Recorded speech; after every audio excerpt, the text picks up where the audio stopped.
Bismillahirrahmanirrahim. Hidayatullah from Forward Degree College. Today our topic is reference to the context question. ये objective का जो paper है उसको submit करने के बाद, हल करने के बाद हम जो पहला सब्जेक्टिव पार्ट करते हैं वो है रेफरेंस टू द कॉन्टेक्स्ट का, और ये है कंपल्सरी। दो आते हैं, दो स्टेंजाज आते हैं जिनमें से एक को करना है। एक रेफरेंस का आता है, दूसरा पैराफ्रेजिंग का आता है। तो रेफरेंस टू द कॉन्टेक्स्ट के क्वेश्चन में तीन पार्ट इसके होते हैं। एक रेफरेंस होता है, एक कॉन्टेक्स्ट होता है, एक एक्सप्लेनेशन होता है। अब हम इसमें बात करेंगे रेफरेंस में क्या होता है। रेफरेंस में बेसिकली सिर्फ होता है poet and poem name. For example we say this the daffodils is authored by या सिंपल बाय वर्ड्सवर्थ। तो daffodil is a poem name and Wordsworth is a poet name. This section consists of just two information, poet and poem name. इसमें दो चीज सिर्फ discuss हो सकती है reference में, पोएट का और पोएम का नेम। इसके बाद आ जाता है, इसके दो नंबर होते हैं। इसके बाद आ जाता है कॉन्टेक्स्ट का। कॉन्टेक्स्ट हम कहते हैं जिस्ट को, थीम को, सब्सटेंस को या मेन आइडिया को। इस सेक्शन में पूरे पोएम का खुलासा दिया जाता है। पूरे पोएम का थीम, जिस्ट, सब्सटेंस या मेन आइडिया या सेंट्रल आइडिया बयान किया जाता है। इसके बाद आ जाता है एक्सप्लेनेशन का।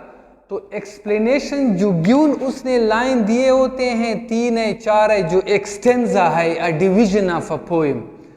तो इस एक्सप्लेनेशन वाले पार्ट में हमने गिवन लाइन को एक्सप्लेन करना है, मतलब है इसको मेट्रिकल से प्रोज फॉर्म में बनाना है।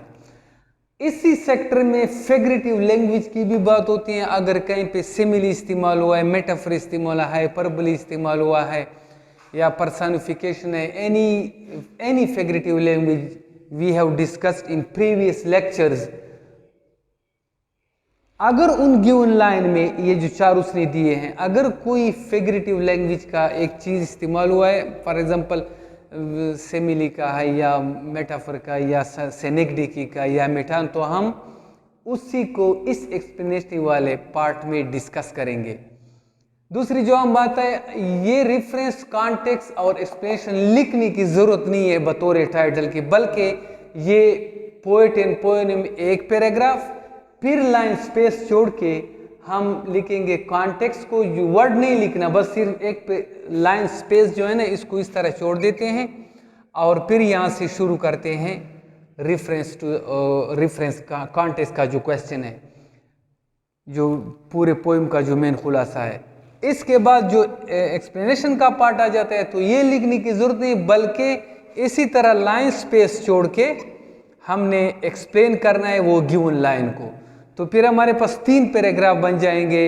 लिटरेचर में हेडिंग वगैरह इस्तेमाल नहीं किया जाता, इसलिए इसके बाद हम बात करेंगे पैराफ्रेजिंग पे कि पैराफ्रेजिंग में कौन कौन चीज़ें पर तवज्जो फोकस देनी है और कौन से वो करनी है। लेकिन बेसिकली फ़र्क है कि पैराफ्रेजिंग में ये रेफरेंस कॉन्टेक्स्ट का कोई कॉन्सेप्ट नहीं होता, बल्कि हम डायरेक्टली वो जो मेट्रिकल लाइंस है उसको प्रोज सेंटेंस में तब्दील कर देते हैं।